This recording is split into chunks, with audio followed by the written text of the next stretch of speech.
बनवाई मुझे 500 ml क्षीर नहीं जाइए। आम गैस फ्लेम को ऑन करदे। देखो गैस फ्लेम ऑन कर सारापर एथर कस्टर्ड पाउडर मिसेबी टिके लुकवार्म हो जाओ टिके गरम हो जाओ क्षीरटा। एथर मु क्षीर रे किछि सैफरन ऐड करछि कलर आसिया पैका।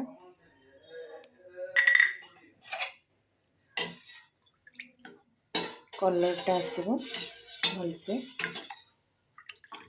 आ कलर सैफरन रो भी जो फ्लेवरटा भी आसीबो क्षीर रे। 2 चम्मच खंडे 2 टेबल स्पून कस्टर्ड पाउडर नवा। कस्टर्डटा आमर वैनिला फ्लेवर अच्छी। ठीक अच्छे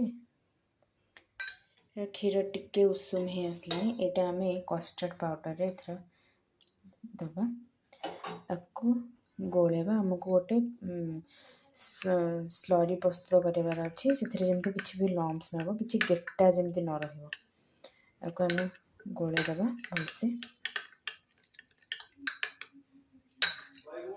तापर ए घोलटा को एथरे ऐड कर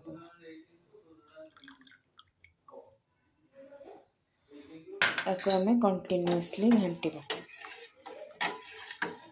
देखो कलरटा केमती चेंज हो आसला आम फुटापी छाड़द। देखो एथर आम टे बहलिया हो आसला ये आउट टे फुटो। एथर चीनी ऐड कर दूची। मुझे स्वाद अनुसार चीनी ऐड कर 2 टेबल स्पून ऐड कर चाहिए आपण हिसाब से कम बेसी कर चीनी ऐड कर सारापर आपको गोटे जार जमी उबाल आसीज गोटे गोटे फेण फेण जो आसीज।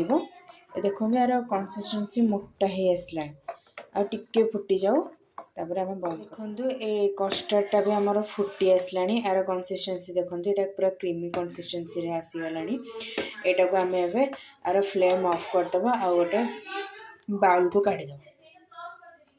देखो यहाँ के फुटुची एमती फुटी आसले ही आम यहाँ को बंद करदे फ्लेमटा को ऑफ करदे। देखो आम जो कस्टर्ड एवं बनई रखिले से ठंडा ही आसला यार क्रीमी कंसिस्टेंसी भी पलि आसी। देखो आ भितर अध घंटा हो जाए अध घंटा पर आमर यहाँ जो बनई रखिले कस्टर्ड से ठंडा हो जाए से आड करने रखी। देखो किसी फ्रुट्स एमती आपेल काटिक रखी छोट छोट पूरा बारीक काटिक रखी खाइला बेले भल लगे। आ किछि आलमंड नहीं काटिकी आ किछि ड्राई फ्रुट्स जमती काजू आ किछि किसमिस आ किछि बनाना को काटी नहीं आ गार्निशिंग पाई किछि आलमंड को एमती शेप रे काटी। ठीक अच्छे तापर मुझे यही फ्रुट्स गुड़ाक सब ए मु ऐड करदेवी। फर्स्ट आपेल को ऐड करदे ए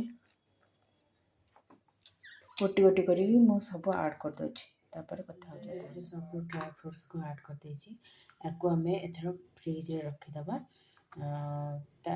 3-4 घंटा पर यहाँ ठंडा हो जाए आपको सर्व कर खावा। यहाँ गोटे डेजर्ट आइटम भितर यहाँ गोटे बहुत ही भल आइटम आपण घर को गेस्ट आसे आप भी बनई दे पारे बहुत ही टेस्टी लगी था।